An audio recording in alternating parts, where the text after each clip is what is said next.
Thank you for auditing Professor Skye's Record Review, the always positive new music review show hosted by a French professor who had a dream about Taylor Swift, which I will tell you about at the end of this video. Now I'm going to be reviewing her album Evermore, and this album, I guess it was a big surprise to everybody. It showed up, and when I saw the title of the album, I had a really good sense that this was going to be good. You see, the last album was called Folklore, released, 6 months ago, and this one is called Evermore. And the fact that they rhyme is very evident, very simple, but I think very important. To make an album so close to another and have it be so stylistically similar, yet not doing exactly the same thing, is a work of real art. It's really something impressive and special. To make an album that literally rhymes with another one of her albums. I'm going to be I've been thinking about what to use as my thumbnail for this video, and it's always good to have kind of a provocative question. And I think what I've been thinking about is I was playing this album for my family, as I always do. You know, we listen to music together that I'm going to review, and my daughter, she was like, "I'm not supposed to like this." I asked her if she liked it. She goes, "I'm not supposed to like this." I was like, "Well, what does that mean?" She's like, "I'm just not supposed to. Like, if you like her, you get made fun of at school, and more than that, like, this isn't the kind of music that I'm supposed to like." I'm like, "Do you like it?" She goes, "Yeah." And then what I realized is she got Taylor Swift mixed up with Katy Perry. Like, she thought that they were the same thing. And what I tried to explain to her is they're both pop stars, right? Like, they're both people whose lives are under a microscope, who are larger than life, who can set fashion trends, and things like that. But that Katy Perry is a great pop star. But the difference that I made, and this is what I realized through this album, I mean, I've suspected it for a long time, but at least I have believed it with this album, is that she is not so much a great pop star as much as she is a great artist. By that, I mean she has the ability, just through her creativity and her vision, to do exactly what she wants and to shift the culture based on what she's doing, okay? She has that power to do that, and very few artists are able to do that. Most artists are chasing something, chasing popularity, chasing a style, chasing relevance, and it doesn't seem, at least at this point in her career, that she is chasing anything. It seems like she is leading. And that's a really exciting moment. So that's why I came up with this kind of provocative title that she's not necessarily a great pop star, because I'm not sure that she is a great pop star. You know, right? Like, I don't care for her persona, her public persona. I don't think it's that interesting. I don't get into the sort of the intrigue or the love stories or all that. But as an artist, and this album more than anything has convinced me that, like, we are very lucky to be living in this time where Taylor Swift is releasing albums and we're listening to it. So the main thing about this record is her voice is just so good. I mean, she has so much character. She has so many different modes of expression. Again, I was listening to this to my family, and my wife was like, "That's not her singing, is it?" I'm like, "Yeah." She's like, "I didn't know she was so expressive." I'm like, "I know. I didn't know that she could get so much emotion." I'm like, "I know." It's amazing how much emotion and expression she has on here. Something I've noticed on this album that I hadn't noticed before, it's how good she is at phrasing as well. Just like singing lines and playing with the rhythm and allowing the rhythm of the words to catch up to the rhythm of the song or go away. And the other thing is the way that she pronounces words. She's very good at creating words that attack and then words that retreat. And maybe that's just part of her character or just part of her artistic talent. But like, you always kind of get the sense that like her words are sort of jumping at you or kind of backing off. And she usually manages to back that up with lyrically. I will say that this is the second album that is produced by Dessner from The National, and it is amazing how good he is at doing this. I think this is my favorite project I've ever heard by Taylor Swift. I'm considering Folklore as a part of this, right? Just this general project. Initially, I didn't know, because I felt like it might be sort of like a cheap attempt at like gravitas, you know, like this cover's in black and white, so take me seriously. But I sat with that album longer, and it's what Dessner does that's so good is he is doing a lot of amazing things. A lot of great production moments, a lot of great songwriting help, a lot of great decisions. But everything that he does is like way under Taylor Swift. Like, her voice is so far, 8/10 of everything. And then underneath, if you're listening, headphones, carefully, in the car, just listening carefully, you'll hear all these little production details, all these things that he's doing that are so great, but he never is so vain as to think that they should even come close to competing with Taylor Swift. he gives her voice and her lyrics all the space they need. And this is perhaps why this project is so great, because she is such a spectacularly good singer, and frankly, I don't think that lyrics get better than they do on this album. I just don't think they do. These lyrics are so damn good. It is insanely impressive. Part of, my favorite lyrics are not lyrics that are complicated or obscure and that you have to like really think about and then go, oh, that's wise. They're lyrics where the first time you hear them, you get them, and then the second time you hear them, you kind of feel them, and it's like they just kind of get into your head and are able to express very deep thoughts very simply. That's what she is so good. I would say that she, as a lyricist on this project at least, she's kind of playing like an author. So sometimes she's doing sort of an autobiographical story, like in the first person where she's talking about her life. And I think that's sort of the mode that I find less interesting in general throughout her career, the sort of this is my life as a pop star, right? This is my life. These are the people I'm breaking up with. These are the experiences I have. This is my problem with the press. This is my problem with Kanye, whatever. That kind of stuff isn't that interesting to me. But where I like her is when she is a novelist. And that's where she is at her best on this album as well. Novels are great, right? People don't read novels as much as they used to. That's a fact. I'm not being an old man. I am actually a teacher, and I can tell you, people do not read novels as much as they usually do. And the main thing that we lose by not reading novels is a lack of empathy. So when you watch a movie, you don't really identify with the character that much. You do a certain amount, but you're not inside their head. You're not really feeling what they feel.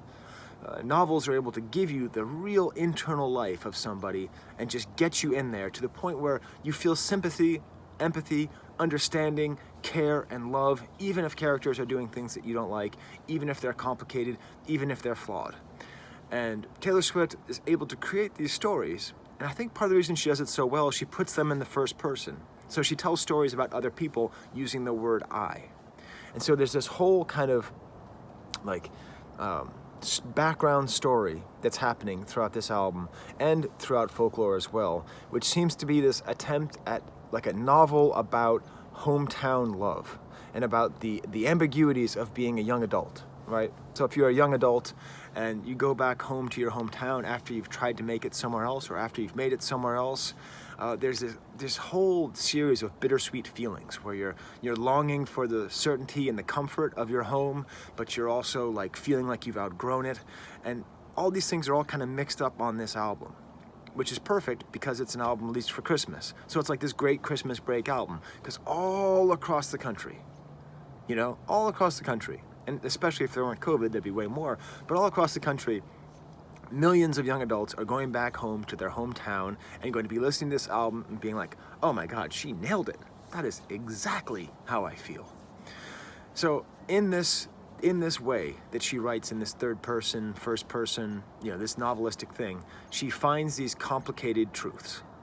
All throughout the album, she finds complicated truths and she explains them well. And I think she has a unique ability to express these often conflictual, sometimes contradictory truths. This album is really, really good. It's basically, I would say, a lyrical masterpiece. And I would probably even say more than Folklore. I would definitely say more than Folklore. But I don't even know why I'm comparing them. That's kind of stupid. I will make a petty point. So this is the thing that I noticed about Taylor Swift fans, and if you're one of them, thank you for watching. They love it when I say anything positive. But if I say anything negative, they jump to their keyboards.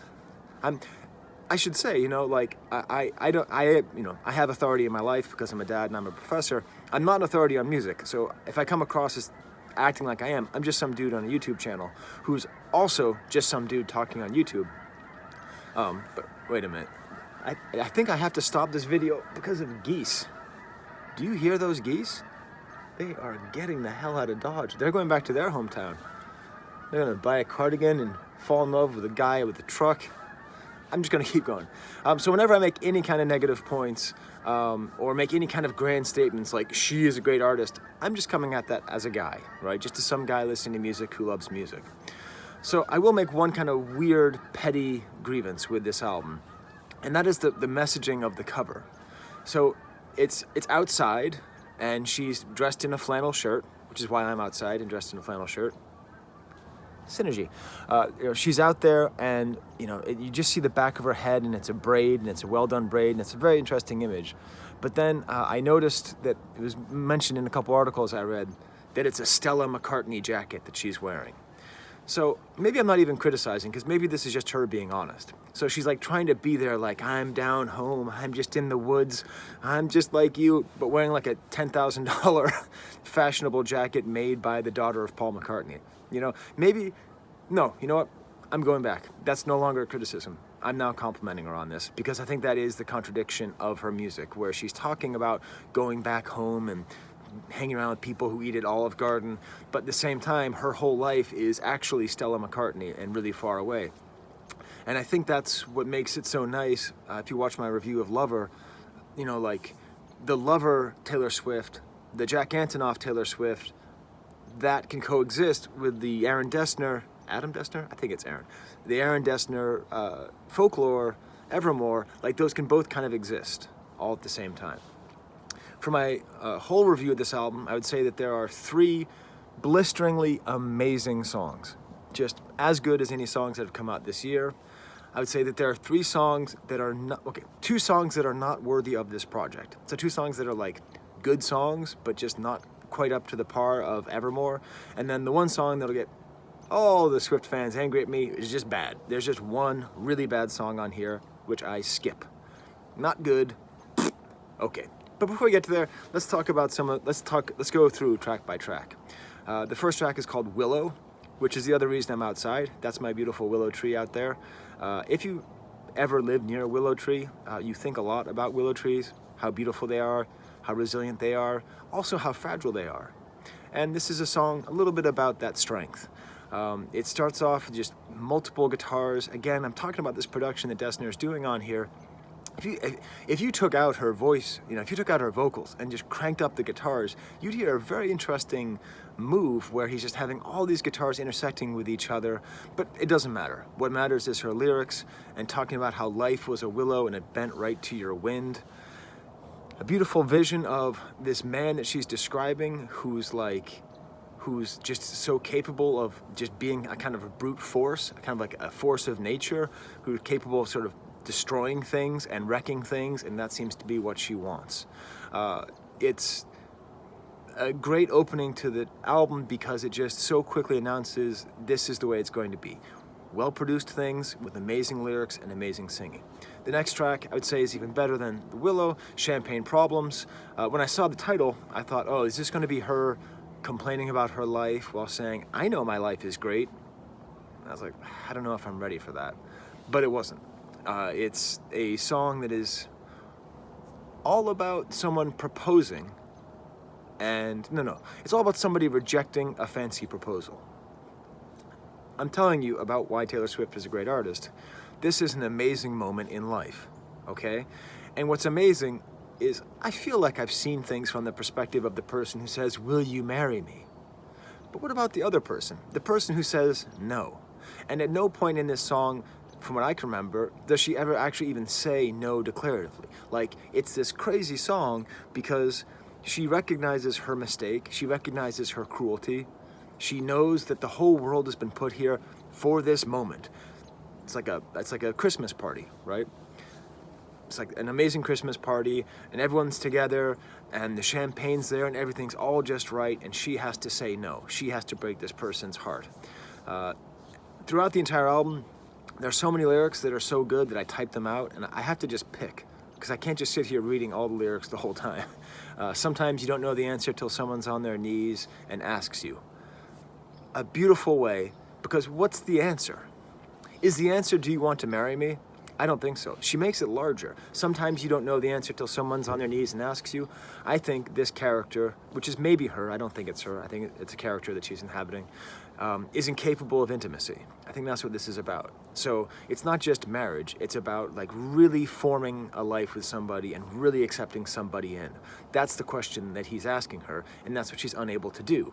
Which is why the whole song, it's clear that she feels regret and remorse and basically attacking herself This song is sort of like one of a couple songs on this album where you can sort of imagine someone just going, "I'm so stupid. Ugh, I'm so stupid." Like there's a lot of that in this album, and really that's what it is. Like she's just really not the person who she wants to be.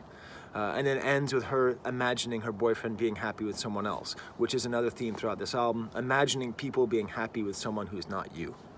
I like the music on this song a little, like I like the piano. So the first track was guitar, this one's piano. I like the piano tracks a little bit more on this album.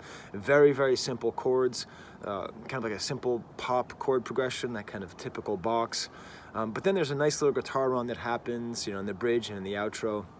And it's a really, really well done song. My one question is, how do I feel about the way she pronounces the word champagne problems? She just goes really low, but in the end I decided I liked it. Gold Rush sees the unwelcomed return of Jack Antonoff. And I don't say that because I dislike Jack Antonoff. I like him a lot, and I even like this song. But I just didn't, I want this album to be all Dessner and Swift. Like that would have just made me a lot happier. Because this song does kind of stick out a bit, but it's not a bad song. But it feels like it's maybe more of a move to be a hit. There's kind of a drum machine in the beginning, which is weird. The themes are kind of interesting, wanting somebody who's wanted and fantasizing about them. It's fine, but it's not one of the stronger tracks. I apologize if my nose is getting redder and redder as this video goes. I am getting quite cold, but I had to have the Willow in the back, so. And this is an old mug. If you would like to mess with Texas, feel free. I have no stake in that game. I don't care. You can mess with Texas. Then we get to one of the three tracks, which, like seriously, I cannot believe how good this song is. "'Tis the Damn Season." This song, every single lyric is well placed, is well sung. This whole song is about this life, right? So it's apparently, according to the liner notes of the album, she said that there's a storyline throughout this album about a girl named Dorothea who left her small town to chase Hollywood dreams, and then she comes back from the holidays and discovers an old flame. Okay? So, okay, that's kind of a simple moment, I didn't have a girlfriend in high school, or a date, or anything. But, I know people who do, and I've had girlfriends who had hometown boyfriends, right? And it's an interesting song because it's a love song, but it's this insanely bittersweet love song where she goes back and finds this person and sees this life that she could have followed if she didn't go to LA to try to follow her dreams. And it is so achingly beautiful all the way through. And it's not just about that they're rekindling something there, it's about the fact that she doesn't have it now, that her life in LA is kind of empty, and that her friends there aren't real, and she keeps having all these words like, "I have to leave the warmest bed I ever knew." Just so beautiful, just such a beautiful line. Even little details like, "I slept in half the day just for old time's sake." In a way, it reminds me a fair amount of Adrienne Lenker's last album. So the singer from Big Thief, I said she was from a different band by mistake on the review. The singer from Big Thief has an entire album which fits very well, even acoustically, because it's acoustic guitar and singing. And a lot of those songs seem to be about the difficulties of going back home and just having this feeling. But this whole song is just so well done. It's like a Christmas song, but it's not. It's a Christmas break song. I don't know. Are there other songs about Christmas break? I don't think there are. I don't know of any. But this expresses it so well. Stupendous drums, like in the background, just totally buried, and then even strings come in at some point and just totally buried. Seriously, Dessner deserves, I don't know, a Grammy or a Achievement Award or whatever, just for how brave he is with this production of doing so much work, knowing that it's going to be absolutely dwarfed by the giant who is singing and writing over it. The one thing I sort of wonder is, like, how is it possible that you could be this sort of famous and like in the spotlight and loved and adored and still have such like vision into human life? I had the same problem with Mick Jagger. Like, it bothers me that Mick Jagger wrote as many great lyrics as he did. Because like, what the hell does that guy know? He was like 20 years old and he he like was already living the ultimate rock star life. Like, how is he able to like see things so clearly and write so beautifully? And I mean, frankly, Mick Jagger doesn't hold a candle to Taylor Swift lyrically, at least it would appear. But still, it is an amazing thing that artists are able to become superhuman while still expressing human feelings and human emotions. The next track is called Tolerate It. We're moving ahead now. We're getting out of this like young adult phase, but we're just in a, well, I'll describe the music first. Kind of a sad piano track. She harmonizes with herself a little bit on this track, which she doesn't do everywhere else.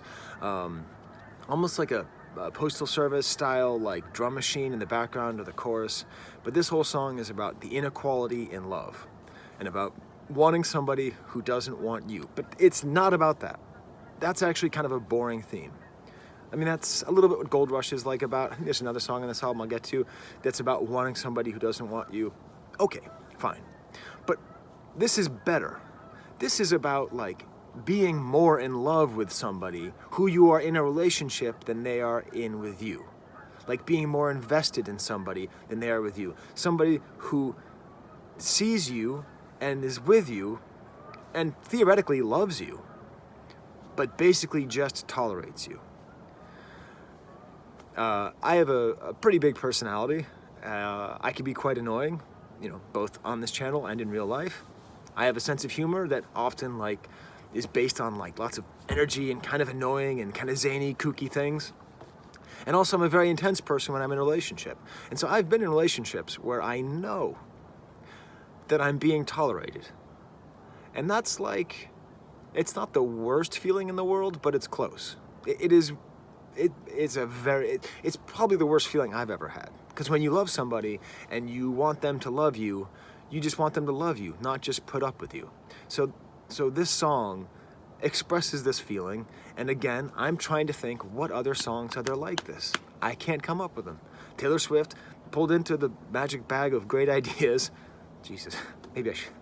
Okay, that's not a magic bag of good ideas. I hope I'm not remembered for that. She goes out of her. Please put in the comments if that is as stupid as I think it is.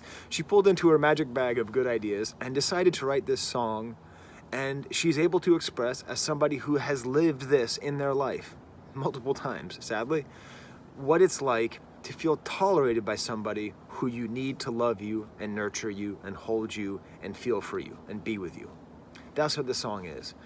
And it's just so painful. And she doesn't even know. Like, she says, like, tell me if it's all in my head now. Like, she's being sort of gaslit. She's trying to figure out, like, is this really what's happening? Am I really this uncared for and unwanted? I wait by the door like I'm just a kid, used my best color for your portrait, lay the table with the fancy shit and watch you tolerate it. If it's all in my head now, tell me I've got it wrong somehow. I know my love should be tolerated, but you tolerate it. Beautiful, beautiful song. It was a fun idea, being outside, until my hands got too cold, my nose got too red, and the geese just got way too aggressively honky.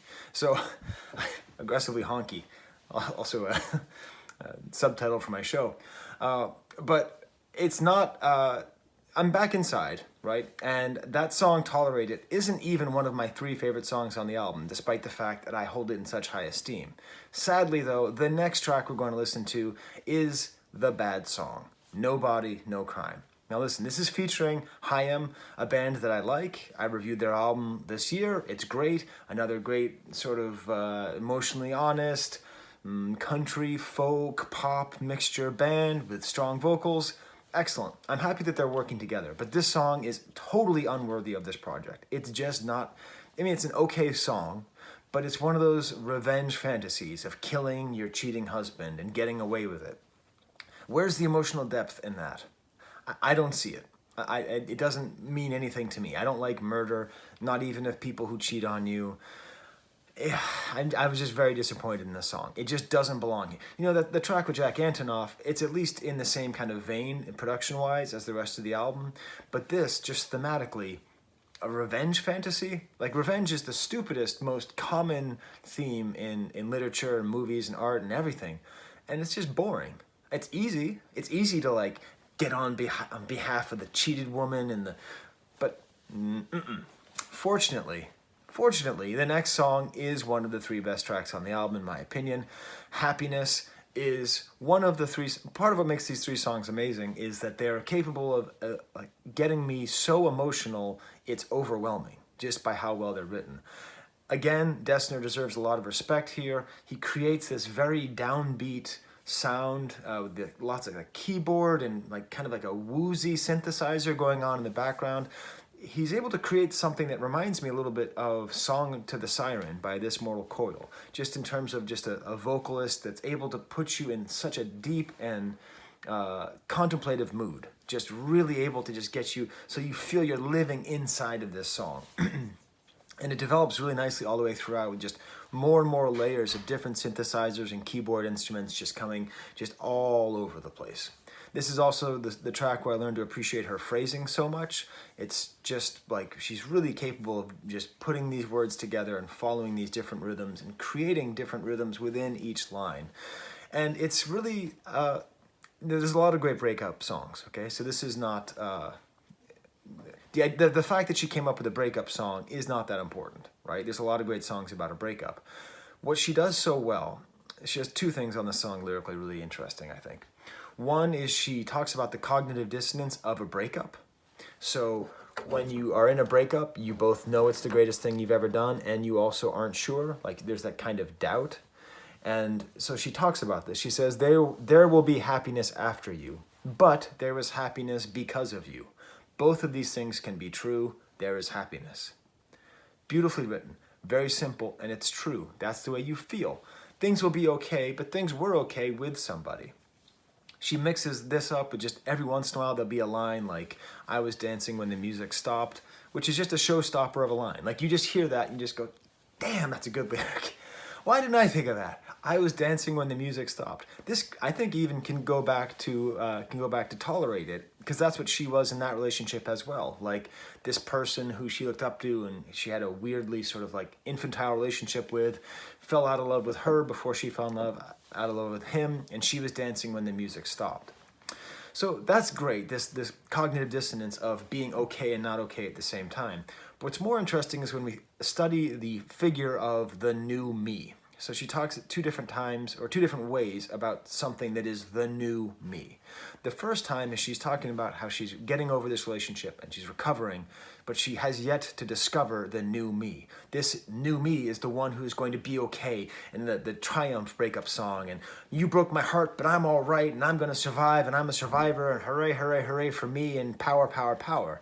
She's not there yet. This is a song written in the sort of like a stage of grief after a breakup, like after you've accepted it, but before you figured out how you're going to move on. There we go back to her great bag of good ideas, because that is a very difficult liminal moment, right? Where you're just in between 2 different states and she's able to talk about it. The other new me is the new girlfriend that her ex-boyfriend is going to find, right? So first we had the new me, who's Taylor Swift's, better improved person, and then we have someone who's going to be a better improved girlfriend for her ex-boyfriend. And so you have yet to discover the new me. It's interchangeable whether or not she's talking about which new me she's saying. And it's really just a beautiful song. There's a great song about a breakup. And what's amazing is, I actually don't like the bridge very much on this track. My biggest complaint about this album is too often it feels like the repetition of choruses and the injection of a bridge is being too formulaic, just following kind of pop formulas. And again, like whenever I criticize things on this album, it's because it's so good. I think they're not worthy of the album. It's not that they're bad. It's that I respect what she's doing so much that when she does things that I don't think are as good as the rest of it, I'm disappointed. So at times I feel they just jam a bridge in there just to have it, except, and I'm going to contradict myself here, is that this bridge then leads into the outro, which has some resolution, where she talks about how this good man hurt her, but she was hurt too.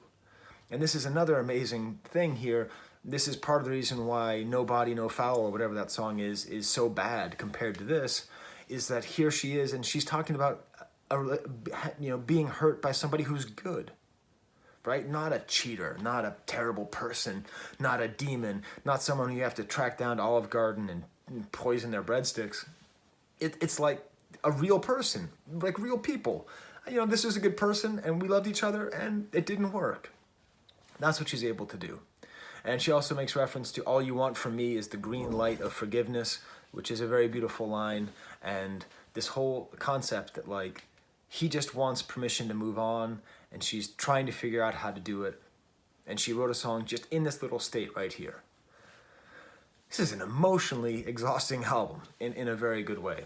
Next up is the track Dorothea, which is a kind of a piano rock song. It sort of does musically a lot of what No Body, No Foul, No Harm, Nobody, No Crime, No Woman, No Cry, does a lot of what No Body, No Crime does, kind of like a kind of rockin' modern country-ish style song, but it's just much better. Lyrically, it's very interesting because she's taken the story of 'Tis the Damn Season, and she's written it from the boyfriend's perspective, the ex-boyfriend's perspective, the guy who stayed, the guy who didn't leave the hometown, and how he looks at his ex-girlfriend who's gone off to LA, who's gone off to conquer the world, and sees a sort of inhuman, not inhuman, but a sort of an alien quality about her, where she's like gone off and done new things, and he's sort of in awe of her. And a great novelist, like Taylor Swift, is a great novelist in her music, is capable of finding both sides of the emotion, so you feel empathy for both. It's a very sort of satisfying pairing of songs here. I would say too that Folklore had a lot of these kinds of like a love triangle with a cardigan sweater and this whole thing. It's good, that's fine, but that was a little bit too much for my taste. A little bit too intentionally obscure and trying to be for the sort of the Taylor Swift heads who follow all the clues and look up all the things and get all excited. And it's kind of like with 21 Pilots as well. Like, I don't care about all the lore and all the breadcrumbs and callbacks and all that. I just want to experience art and experience it for itself. And this is a much better self-contained story. I don't feel like it requires like a code to take it apart. 'Tis the Damn Season, the girl comes home and she sees the boy. Dorothea, the boy is still home and he sees the girl. And let's just have the entire drama of human emotion and loss and disappointment and regret and bittersweet feelings played out for you on music. It's great. Next up is Coney Island. This album's really good. This is actually now a full album, a full song with The National, which means the lead singer, Matt Berninger, or Bergener, I think it's Berninger, is singing along with her with this very deep voice. They go very well together. It's a very nice duet. Cool kind of like descending guitar notes kind of droning on in the background constantly, which sort of echoes the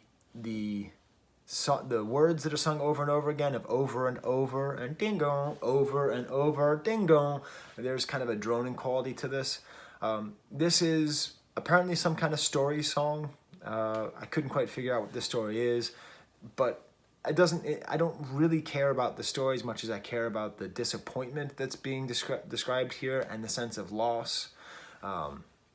Disappointments close your eyes. It gets colder and colder when the sun goes down. Another great thing that a good writer can do is describe things that we've all experienced, but imbue them with a greater sense of beauty. So that feeling that you get when the sun goes down and it gets colder is a very specific feeling. It's not like you're freezing and you have to get in, but it's like your body just recognizes this slight dip. And I feel like that's the emotional heart of this song. Just this like slightly, everything just gets a little bit colder, just a little bit of a loss that the sun has gone down. It's a very well explained small moment and larger idea thematically with the rest of the album. It's great. It's a great song. Might be the best song ever written about Coney Island. Although even Velvet Underground, it seems to be it's a tough place to write about. Coney Island. Ivy is an interesting track. It's sort of the best of the kind of country sounds of this album. A little bit breathier singing, some banjo. Again, a sort of a meh bridge. But I do like the image of this. This is an infidelity song, and it's a pro-infidelity song. So it's about her being in love with somebody who she's giving into. But the fact that she chooses, she's very much in nature, just like I was at the beginning of this video. She's very much in nature throughout this album, where she's like in, like ivy. is the image. Like, the love of her is this ivy that's growing over. And ivy is beautiful, but it's also invasive, right? And I think that's the sense that we're getting, that she's picked this image, and it's a very good image for someone who's in the throes of infidelity. And just the chorus, I love this chorus. Oh, goddamn. That's the way she starts it, which is odd, right? Oh, goddamn. Like, that's not a... She's a great writer. And then she says, oh, goddamn, my pain fits in the palm of your freezing hand. Beautiful image. Taking mine, but it's promised to another. So it's where she outlines this is a relationship based on adultery or infidelity. Oh, I can't stop I can't stop you putting roots in my dreamland. My house of stone, your ivy grows. Now I'm covered in you, and I'm covered in you. So this house of stone, this certainty that she's built up in her life, you know, I'm here and it's being controlled. Just a beautiful, beautiful song. Very dark as well. We can just sit here while you drink my husband's wine. Ooh, that's rough. This feels really real. It's great. Next up are two just not bad songs, but just songs I don't think are worthy of the album. Like I say, Cowboy Like Me. It's got Bon Iver in the back, and he's pretty good, but he's going to do much better later on. It's sort of like the movie Dirty Rotten Scoundrels if Steve Martin and Kevin Kline or John Cleese? Kevin Kline. If I'm wrong, boy, put it in the comments. I should really know this. If they fell in love with each other, so it's like a couple of grifters who are at a country club and they're seducing wealthy old people to take their money, but they fall in love with each other. That's an interesting idea.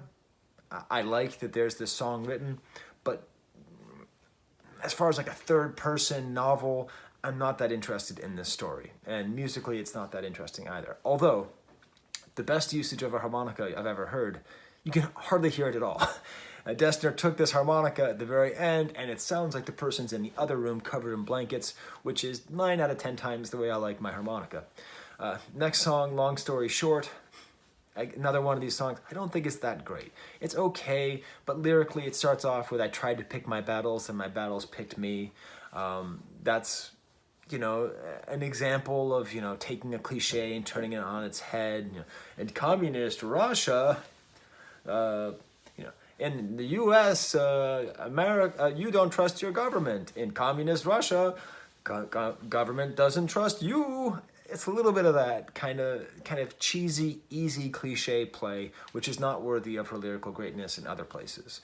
There are some nice bass moments before the final chorus, like really good bass work all the way throughout here. But my main problem with this song is this is one of her themes that she goes to a lot in the 3 albums I've reviewed. I just don't like it. I don't care that she feels persecuted or that she feels that people are her nemesis and that she has to outgrow them. I don't care if she's mad at Kanye or mad at Katy Perry or mad at the press or whatever it is. That's just not that interesting to me. It just isn't. Like, her artistic ability is so much more interesting than these sort of autobiographical nitpicks and like, I'm better than this. So, I don't know. But then we'll get back to the good stuff. Just two songs which are just not as good as the rest of the album. Marjorie, cool kind of metallic sounds towards the end of the album. He's getting a little bit more like industrial with his sounds here. And this is like sort of like a self-help book now. Like, the book has changed. It's like maxim after maxim, but apparently this is named after her grandmother. So it seems as though it's a loving song, not just to her grandmother, but to the idea of somebody who gives you good advice, right? Never be so clever, you forget to be kind. Never be so kind, you forget to be clever. Interesting comparing that with the previous song with the, I pick my battles pick me. This is not just cliche after cliche, it's just good advice, but phrased in a way that's interesting. And then it becomes a sort of song about how memory trumps death. What died didn't stay dead, and that her grandmother is alive in her memory. And that's a beautiful way of thinking about it. It's a beautiful image, and here Justin Vernon is much better, hearing him in the back, and there's these weird sort of arpeggiated sounds in the background, which lead into the next song, Closure, which has those kind of arpeggiated, slightly industrial rhythms and sounds, again, always in the background, but there. And then she comes in, and in this song, she has kind of an odd time signature going here, and it's a song about closure, another part of the whole breakup theme of the album. And this is sort of the a couple questions. What is her accent in the chorus?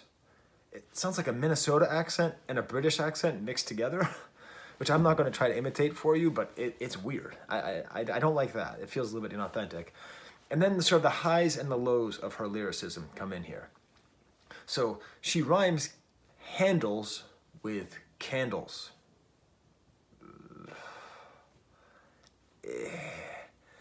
But then follows it with the line, I can feel you smooth me over. Which is just beautiful. I mean, that is such a great way to imagine yourself and the memory of you in someone else's mind being fixed and forgotten and looked over. That's the highs and the lows. Like the worst of her lyricism is rhyming candles and handles, and then the best is right there with I can feel you smooth me over.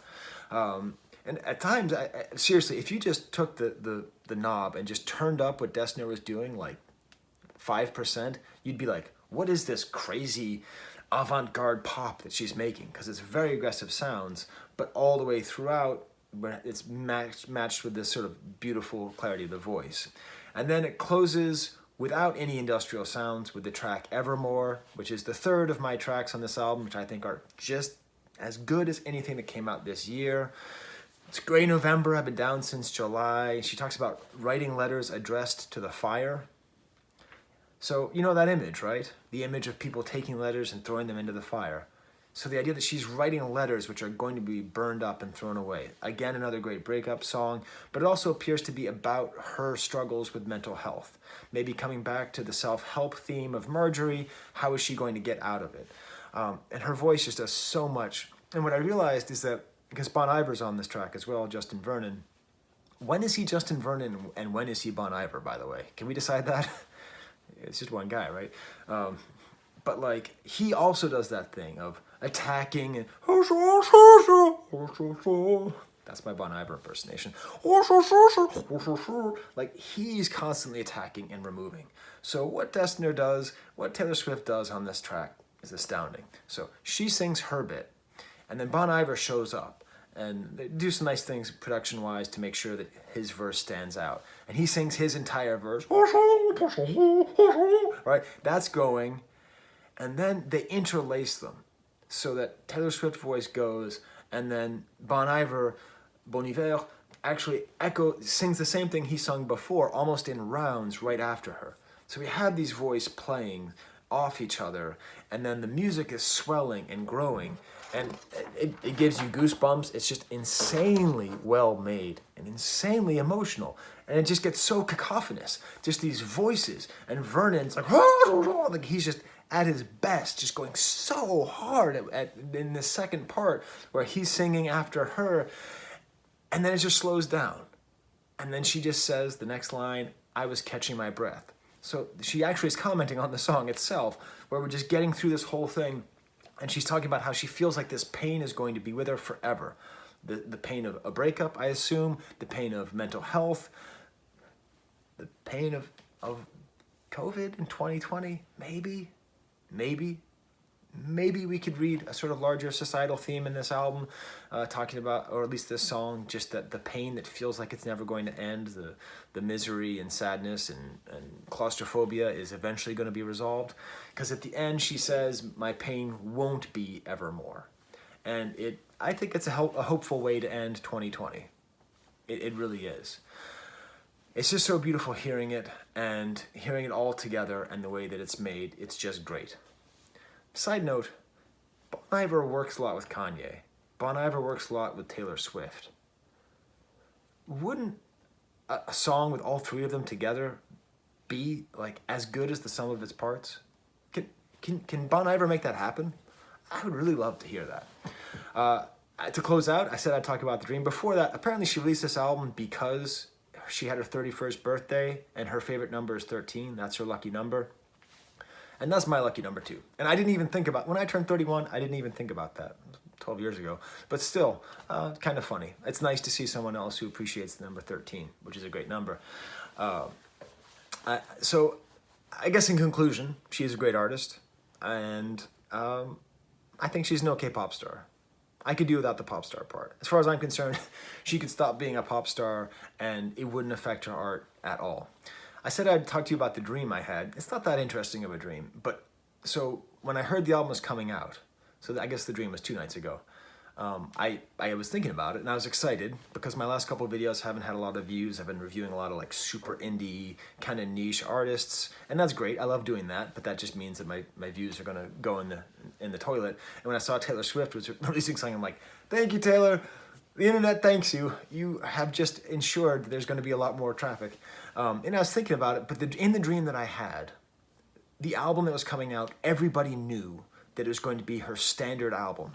And in my dream, the standard Taylor Swift album was a rock and roll album with her at the lead of a quartet with Phineas, you know, Phineas, Billie Eilish Phineas, as a member of the group.